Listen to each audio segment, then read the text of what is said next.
আজকে দুপুরবেলা বুটের ডাল রান্না করেছি। তো ভাবলাম এর ভিতরে দুটো ডিম দিয়ে দেই।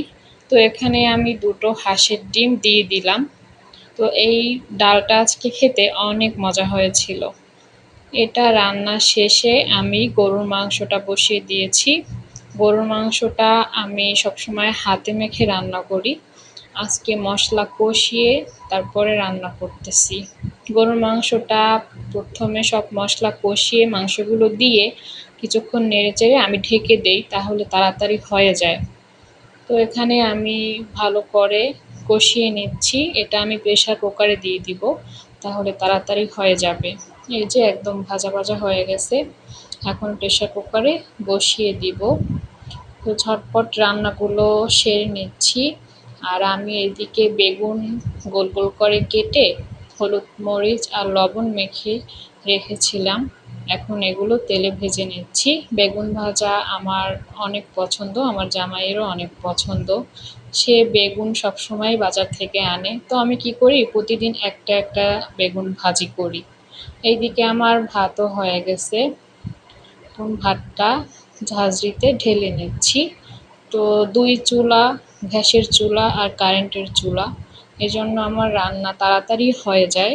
তো রান্না শেষে যখন চুলা ঠান্ডা হয়েছে, তখন আমি একটা জালিতে হালকা একটু ভিম লিকুইড নিয়ে চুলাটা ভালো করে ঘষে ঘষে পরিষ্কার করে নিচ্ছি। প্রতিদিন পরিষ্কার করলে বেশি ময়লা হয় না, দাগও পড়ে না। আমার এই চুলাটার বয়স 1 বছর প্লাস। গত ঈদে আমি এই চুলাটা কিনেছিলাম কিয়ামের। তো চুলাটা ভালোই, সব ধরনের হাঁড়ি পাতিল বসিয়ে রান্না করা যায়। তো চুলাটা মোছার পরে আমি সন্ধ্যাবেলা আজকে পিঠা বানাবো, সুজির পিঠা। তার আগে আপনাদের সাথে একটা ভিডিও শেয়ার করি। এটা হচ্ছে গোলাপ গাছ। এটা আমার জামাই আমাকে গিফট করেছিল। তো যখন আনছিল তখন এটায় গোলাপ ছিল। তো ওটা কেটে দেওয়ার পরে পাশে বড় একটা ডাল বের হয়েছে। এটা শুধু লম্বা হচ্ছে, ফুলের কোনো কলি আসতেছে না।